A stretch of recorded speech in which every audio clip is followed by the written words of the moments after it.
In the last 10 minutes or so, we've received the news we were all waiting and expecting, and it is that Graham Potter is the new head coach of West Ham United, signed on a 2.5-year deal, and will take charge of the Hammers for the first time out of Villa Park tomorrow night in our FA Cup third round clash.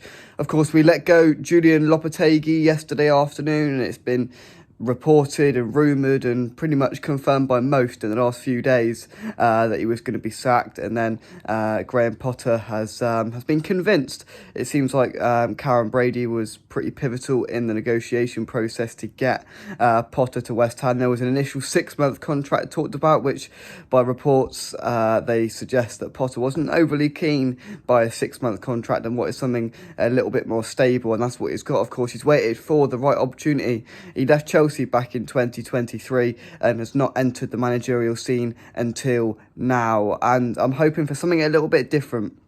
Look, when Lopetegui came in, we wanted a different style of football, we wanted a different philosophy.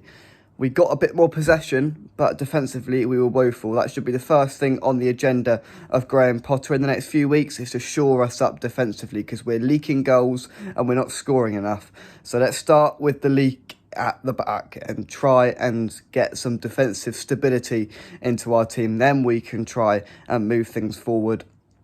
And look, whether we'll sign many players in this January transfer window, I don't know. We spent a hell of a lot of money in the last few summer transfer windows, so whether there'll be any money at the disposal of Graham Potter this January, I'm not entirely sure, but I'm sure if you want something, then he may be able to get it.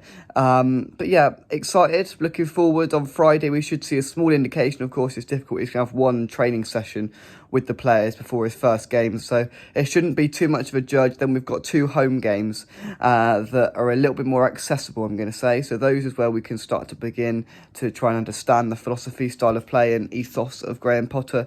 All the things that we couldn't identify in the 6 months that Julian Lopetegui was in charge. Let's see his constructive ideas. Let's see what he's going to bring and what he's going to do to try and improve us. He did our game on Prime as a pundit back at Leicester at the start of December, where we lost by 3-1, I think it was, that night. And he was asked then whether he'd come to West Ham, and he remained tight-lipped. We know that he's met with Tim Steidten a couple of times, and he's now West Ham's new head coach. A little bit of stability at the back, some tactics and some strategy would be nice, something to go off for the fan base heading into the second half of the season, and hopefully we can recover our league position to something a little bit more respectable than what it is now. But yeah, the breaking news this morning, as we all expected, Graham Potter is the new head coach of West Ham, and we'll do a press conference at 9 a.m. this morning. See you soon. Bye-bye.